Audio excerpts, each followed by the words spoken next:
Electricity for your breakfast came a long way in literally no time at all. Your electric service is in good hands.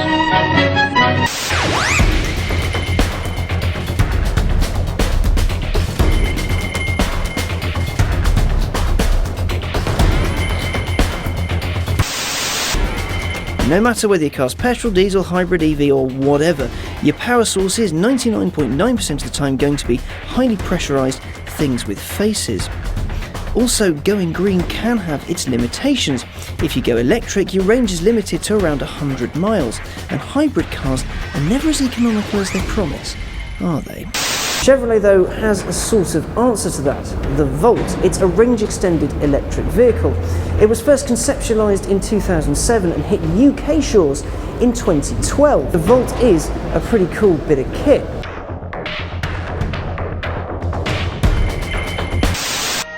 So began years of research, of tireless work of many men. The idea behind it is pleasingly complicated. You start off with a bank of electric batteries in the middle of the car and hook those up to an electric motor under the bonnet. So far, so electric car. But then you drop in a 1.4 litre petrol engine, not to drive the wheels, but that then provides power for the electric motor and to charge the batteries when you're on the move. You can also plug it into an electric car charge point or into the mains at home. So in theory, you don't need to use any fuel at all. That's quite smart. With all that tech on board, the Volt can theoretically do over 1,000 miles to a tank. That is, in theory. That, as with all these things, depends on how you drive. Drive like your sainted mother and watch as the range hardly moves. Drive like your face is alight and you'll find your range floundering pretty hard.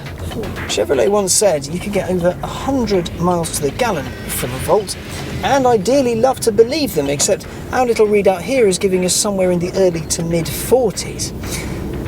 Oh dear. But while it might not be the most MPG conscious of cars, it is very, very green. It emits only 27 grams per kilometre of carbon dioxide. A Toyota Prius can't do that, and well, neither can a human.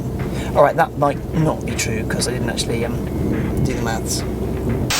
To drive, the Volt is pretty much like a normal car. It feels a touch heavier than your average mid-size hatch thanks to the banks of batteries in its spine, but it steers keenly and has a surprising amount of go too. The brakes in this car are a little bit weird. Not in a bad way, just in a strange way. They work just fine. It might be down to the fact that when you press them, they give brake regen energy back to the electric battery, which helps charge you up, but it still gives them a really odd feel. And also the engine, because it's a generator rather than, say, a normal engine, it doesn't make a noise that bears any relation to what you're actually doing with the car. I found a tunnel. Being a car person, noise is important, so let's give it some and see what it can do. Come on, Volt!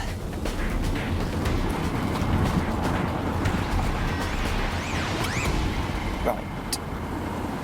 No noise. Cool, turn it on. Alright, mate, hang on. Alright. Okay. Right. Start up. It is. It's on, mate. Yeah. Turn it on. It is on! You dopey. The Volt's interior has split opinion in the XCAR office. I think it's like living inside an iPad, while others think it's a bit like what the future used to look like in the 80s. Either way, the touch control everything is pretty cool, as is the eco ball in the dash. Accelerate too hard and it'll dip. Brake too hard and it'll rise. The aim of the game is to keep it in its central position and drive as smoothly, therefore economically, as possible. So the Volt has the eco stuff down. It's pretty good to drive, it's got a jazzy interior, and well, there's enough room to seat 4 people, but there's not enough room for all of their stuff. Because the boot's full of battery bits, it's very shallow and quite narrow, which is well, it's a bit of a bummer. Still, it's also worth noting the Volt has plenty of celebrity fans. Jay Leno, for example, was one of the first people ever to have one, and he raves about how little fuel he uses. If you look online, you'll see reviews from thousands of Volt owners chuffed with how economical and how good their car is. It seems that in the US at least, the Volt's been a hit. Seems like a miracle. So the Volt then, it's good to drive, It's economical, your range isn't limited, unlike a Nissan Leaf, and you don't get the same stigma you get with a hybrid, like a Toyota Prius. This might just be the best stopgap we're going to get before electric cars become truly viable.